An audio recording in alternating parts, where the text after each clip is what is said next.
Yes. So, hello students. Welcome to daily AIA PGET practice questions organized by Aapta Ayurveda classes. Daily, you are given a target of 10 questions and the time limit given to you is 15 minutes. Now, I will let you know how you can give the test. It's very simple. First, download the Aapta Ayurveda classes app from Google Play Store. After that, you have to complete the process of signing up. Once you have signed up, you have to enroll to daily live test course, and after enrolling, you can start appearing for the test. After you have solved all the 10 questions, you can check the right answers or solutions with us on our YouTube channel, that is Aapta Ayurveda classes. So now let us begin with today's set of 10 questions. The first question is सूची एक को सूची दो के साथ सुमेलित कर सही विकल्प का चयन कीजिए. क्वेश्चन इज फ्रॉम शरीर क्रिया. सूची एक में सारे स्त्रोतस के नाम दिए गए हैं, सूची दो में उनके विद्ध लक्षण दिए गए हैं. सबसे पहले प्राणवह, अन्नवह, उदकवह, मासवह यह स्त्रोतस हैं और सूची दो में सिरा ग्रंथि, क्रोशन, विनमन, आंध्य और सद्यो मरण. ठीक है, चलिए अभी एक एक करके इसको सॉल्व करते हैं. सबसे पहला देखिए यहाँ पर है प्राणवह. प्राणवह का विद्ध लक्षण हमें क्या देखने को मिलता है? क्रोशन विनमन. ठीक है, सुश्रुत में बताया गया है पूरे विद्ध लक्षण स्त्रोतस के, तो ध्यान रखना है अपने को. पहला अन्नवह, अन्नवह में कौन सा लक्षण देखने को मिलता है? आंध्य. ठीक है, ऐसा करके हम इसको ध्यान में रखते हैं, अन्नवह आंध्य. इसके बाद उदक वह, उदक वह में तत्काल मृत्यु बताई गई है, इसलिए सद्यो मरण. एंड लास्ट इज मास वह, मास वह में सिरा ग्रंथि हमें यह लक्षण मिलता है. वेरी वेरी इंपॉर्टेंट, बहुत इंपॉर्टेंट लक्षण है मास वह का, सिरा ग्रंथि, तो ये ध्यान में रखिए. अब हमारा राइट आंसर यहाँ पर क्या होगा? देखो, A2, B3, C4 and D1. Option A हमारा यहाँ पर सही है. इसका रेफरेंस आपको मिल जाएगा सुश्रुत शारी स्थान के 9वें अध्याय में. ठीक है, वहां पर सारे स्त्रोतस के विद्ध लक्षण दिए गए हैं और क्वेश्चंस आते हैं वहां से. Topic is very very important. So answer A here is correct. Next question number 2. नीचे दो कथन दिए गए हैं. कथन एक, सुश्रुत अनुसार मातस्तु खलु रस्वहायाम नाड्याम गर्भनाड़ी प्रतिबद्धा. कथन दो, सुश्रुत अनुसार षष्ठे मन प्रतिबुद्धंतरम भवति. उपरोक्त कथनों के आलोक में सही विकल्प का चयन कीजिए. अब देखिए यहाँ पर जो पहला कथन दिया गया है सुश्रुत के अनुसार, मातस्तु खलु रस्वायाम नाड्या गर्भ नाड़ी प्रतिबद्धा, ये कथन जो है वह बिल्कुल सही है. ठीक है, अब दूसरा कथन देखिए, षष्ठे मन प्रतिबुद्धंतरम भवति, ऐसा है क्या? नहीं. क्या है यहाँ पर? यहाँ पर है पंचमे मन प्रतिबुद्धंतरम भवति. ठीक है, आया ये सबको ख्याल में? इंपॉर्टेंट है. जो गर्भ का मासानुमासिक परिचर्या है वो हमें पूरे 9 के 9 महीनों का याद होना चाहिए. नहीं तो क्वेश्चन आएगा, आपको लगेगा कि क्वेश्चन में से दिया गया है तो सही होगा, ये श्लोक में से दिया गया है. नहीं, षष्ठे बुद्धि है सिर्फ, इतना ध्यान में रखो. इसलिए मैंने यहाँ पर ये डाला है ताकि थोड़ा बहुत कंफ्यूजन रहे आपको. बुद्धंतरम यहाँ पर भी आया है, लेकिन वह कहा गया है किसके लिए? पंचम, 5वें महीने के लिए. और षष्ठे बुद्धि, सप्तमे सर्वांग प्रत्यंग विभाग प्रव्यक्तर और अष्टमे अस्थिर भवति ओज. ये पूरे श्लोक आपको याद होने चाहिए. तो हमारा राइट आंसर यहाँ पर क्या रहेगा? ये स्टेटमेंट रॉन्ग है. ठीक है, तो पहला स्टेटमेंट सही है और दूसरा गलत है, तो हमारा राइट आंसर है ऑप्शन सी. कथन एक सही है परंतु कथन दो गलत है. ठीक है, सुश्रुत शारीर तीसरा अध्याय 28वां और 29वां श्लोक, वहां पर आपको इसका डिटेल्स मिल जाएगा. सो सेकेंड क्वेश्चन का सी आंसर करेक्ट है. इसके बाद क्वेश्चन नंबर 3, औषधि वर्ग का वर्णन कौन से संहिता में मिलता है? आयुर्वेद इतिहास का ये क्वेश्चन है, वेरी वेरी इंपॉर्टेंट. औषधि वर्ग स्पेसिफिक बताया गया है. ठीक है, चरक में इसका वर्णन नहीं है, सुश्रुत में नहीं है, अष्टांग हृदय में वर्णन किया गया है औषधि वर्ग का, अष्टांग संग्रह में भी नहीं है. ठीक है, ध्यान रखिए, रेफरेंस दिया है मैंने यहाँ पर, अष्टांग हृदय सूत्र स्थान 6वां अध्याय श्लोक नंबर 143। ठीक है, ये ध्यान में रखो, औषधि वर्ग स्पेसिफिकली अष्टांग हृदय में बताया है, ऐसे क्वेश्चंस गलत नहीं होने चाहिए, इंपॉर्टेंट है, फर्स्ट राउंड के क्वेश्चंस हैं ये सब। ठीक है, so third question option C is correct. निम्न में से, क्वेश्चन नंबर 4, निम्न में से सप्तकंचुक दोष नहीं है। ठीक है, नहीं है को ध्यान से पढ़ो, ऐसे क्वेश्चंस जिसमें निषिद्ध है, कॉन्ट्राइंडिकेटेड है, नहीं है, सिवाय, ऐसे जो क्वेश्चंस आते हैं ना, वो बहुत बार गलत हो जाते हैं जल्दी जल्दी में। तो पहले आंसर मैं आपको बता दूंगा, बाद में सप्तकंचुक दोष क्या होते हैं इसके बारे में डिस्कस करेंगे। फर्स्ट परपटी, सेकंड पाटिनी, थर्ड भेदी एंड फोर्थ वारिज। तो सप्तकंचुक दोष जो है वो वारिज नहीं है। ठीक है, ये तीन, सात में से ये तीन हो गए, प्लस चार, बाकी के चार कौन कौन से हैं?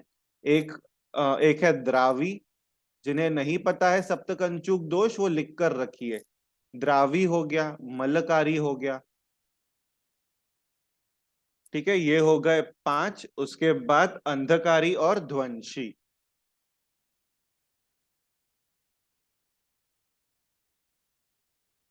अंधकारी एंड ध्वंशी, इस तरह से यह कितने सप्तकंचुक दोष बताए गए हैं, वेरी वेरी इंपॉर्टेंट, वारिज नहीं है। नेक्स्ट, नीचे दिए गए चित्र को पहचानिए, द्रव्य गुण का ये क्वेश्चन है। अब देखिए स्टूडेंट्स, एआईपीजीटी में पिछले 3 सालों से आप नोट करेंगे कि इमेज बेस्ड क्वेश्चंस आना भी शुरू हुए हैं। ठीक है, तो हमें क्या करना है, हम हमारे जो डेली एमसीक्यू क्वेश्चंस हैं उसके थ्रू हम इमेज बेस्ड क्वेश्चंस की भी प्रैक्टिस करवाने वाले हैं आपसे, ताकि आपका एग्जाम के दिन पे ऐसा नहीं कि कोई नया नया टॉपिक पढ़ रहे हैं आप। इसलिए यहाँ पर देखो इमेज दी गई है, चार ऑप्शन है आपके सामने। फर्स्ट इज मंडूक पर्णी, सेकंड ज्योतिषमती, थर्ड इज अतिबला and fourth is मायाफल।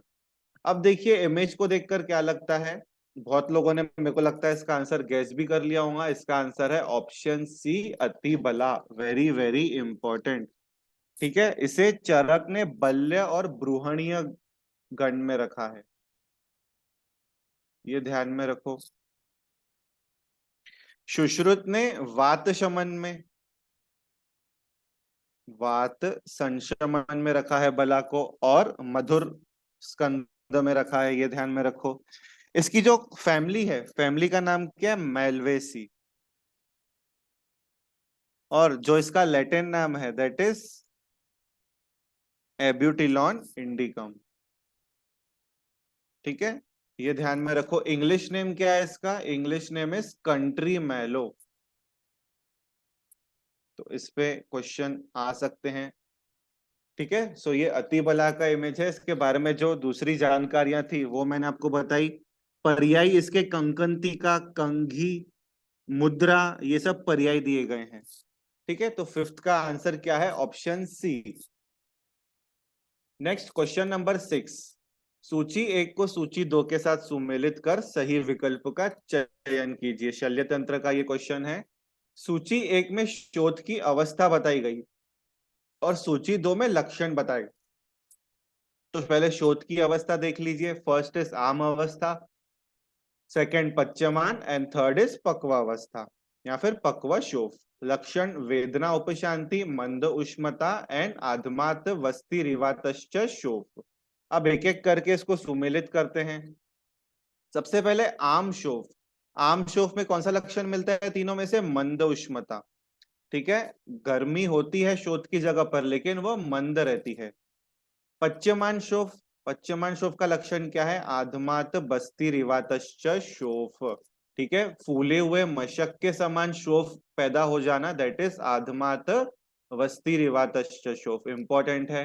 And third is पक्व शोफ। पक्व शोफ में वेदना की शांति हो जाती है। क्यों? क्योंकि अब उसका भेदन होने वाला रहता है, इसलिए जो पेन है वो कम हो जाता है। तो हमारा राइट आंसर क्या रहने वाला है यहाँ पर? A2B3C1, option A is correct. Reference जिन्हें चाहिए, सुश्रुत सूत्र 17th अध्याय में पूरा शोफ, व्रण शोफ की अवस्थाएं दी गई है, श्लोक नंबर 7 to 9। इंपॉर्टेंट है, वो सारे लक्षण जाके पढ़ लिए। आम शोफ में क्या लक्षण दिया है?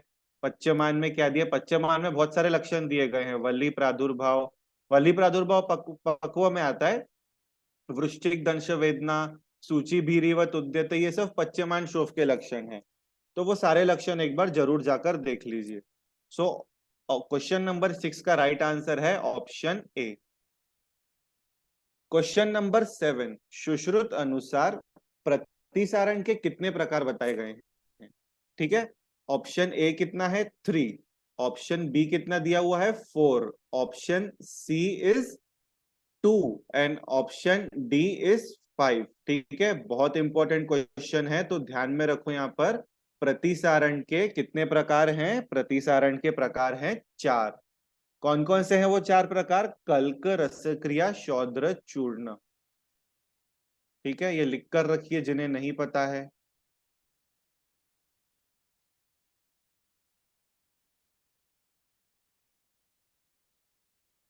शौद्रम, चूर्णम। ठीक है, रेफरेंस है सुश्रुत चिकित्सा 40th अध्याय, श्लोक नंबर इज 69। ठीक है, इंपॉर्टेंट क्वेश्चन, ध्यान में रखिए। क्वेश्चन नंबर 8 इंपॉर्टेंट है ये। Complication of typhoid fever is, ठीक है, टाइफॉइड यानी जिसको हम एंट्रिक फीवर भी कहते हैं, उसका कॉम्प्लिकेशन क्या है? A splenomegaly, B jaundice, C intestinal perforation and D pneumonia. तो क्या कॉम्प्लिकेशन है टाइफॉइड या फिर एंट्रिक फीवर का? It is option C, intestinal perforation. क्या होता है यहाँ पर? पेयर्स पैचेस जो बन जाते हैं, pairs patches walls of intestine में बनते हैं। फिर जब टाइफॉइड में एक प्रकार से जब साल्मोनेला टाइफी अटैक करता है, तो वहां परफोरेशन यानी पोर्स, गड्ढे बन जाना शुरू होते हैं इंटेस्टाइन में, जिसकी वजह से डायरिया ये लक्षण देखने को मिलता है। ठीक है, आई होप थोड़ा बहुत आपको समझा होगा। तो यहाँ ध्यान में रखिए, complication of typhoid fever is intestinal perforation. Important है question. Question number 9, again an important question. देखिए क्वेश्चन क्या बताया, बोलता है कि मूत्र की तेल बिंदु परीक्षा में मूत्र पर तेल बिंदु डालने पर कौन सी दिशा में जाने पर रुग्ण की 1 मास में मृत्यु हो जाती है? रुग्ण की 1 मास में मृत्यु, ये ध्यान में रखिए। ऑप्शन ए पूर्व, बी पश्चिम, सी ईशान्य, डी दक्षिण। तो पहले मैं आपको राइट आंसर बता देता हूं, उसके बाद हम पूरे दिशाओं के बारे में देखेंगे। ऑप्शन सी इज ईशान्य। ठीक है, 1 मास में मृत्यु बताया है ईशान्य के बारे में। पूर्व दिशा में क्या बताया गया है? शीघ्र आरोग्य। नोट करके रखिए ये। ठीक है, पश्चिम दिशा के संदर्भ में कहा गया है आरोग्य और सुख की प्राप्ति, आरोग्य व सुख प्राप्ति। इसके बाद दक्षिण दिशा के संदर्भ में क्या कहा गया है? ज्वर व्याधि और कष्ट साध्यता। तो ये अपने पास सारे इंपॉर्टेंट पॉइंट्स हैं, नोट करके रखिए। क्वेश्चन यहाँ पर सिर्फ ईशान्य के बारे में आया है, लेकिन एग्जाम में किसी पे भी क्वेश्चन आ सकता है। तो ये तो हो गई 4 दिशाएं। उत्तर दिशा में क्या बताया गया है वो भी लिख कर रखिए, निश्चित आरोग्य। ठीक है, निश्चित आरोग्य। इसके बाद नेक्स्ट आप देखोगे तो आग्नेय, आग्नेय दिशा में मृत्यु निश्चित, नैऋत्य दिशा में भी मृत्यु निश्चित, और वायव्य दिशा में इंपॉर्टेंट है, मैं लिखवा के दे रहा हूं, अमृत पिलाने पर भी असाध्यता। तो ये नोट करके रखिए, इस पे क्वेश्चंस आ सकते हैं। अमृत पिलाने पर असाध्यता या फिर मृत्यु निश्चित। तो इस तरह से यह तेल बिंदु की अलग अलग दिशाओं के बारे में अलग अलग लक्षण आए हैं, इंपॉर्टेंट है, नोट कीजिए। Question number 10, last question of the day. अष्टांग संग्रह अनुसार पोत की जन्म शून्यता किस ग्रह बाधा का लक्षण है? बाल रोग का ये क्वेश्चन है। ऑप्शन ए स्कंद अपस्मार, ऑप्शन बी नैगमेश, सी शीत पूतना एंड डी अंधपूतना। अब देखिए स्टूडेंट्स, हम एक फंडा याद करते हैं क्या, कि जितनी भी आई डिसऑर्डर्स हैं या जितने भी नेत्र रोग हैं, वो सिर्फ एक ही ग्रह के बारे में बताए गए हैं। कौन सा? अंधपूतना। Very very important. ये नेत्र से रिलेटेड है, ये भी आय से रिलेटेड है, अंधता। तो हम ऐसे ध्यान में रखते हैं, अंधपूतना में पोत की, ये भी नेत्र रोग है ना? सो इस तरह से ध्यान में रखो, ये फंडे को, इंपॉर्टेंट है, कभी गलत नहीं होगा क्वेश्चन। तो 10th का आंसर क्या है? डी, अंधपूतना। रेफरेंस अष्टांग संग्रह उत्तर स्थान 3rd अध्याय 31st श्लोक, इंपॉर्टेंट है, ध्यान में रखो। So this was all about today's 10 questions. We will see you in next class.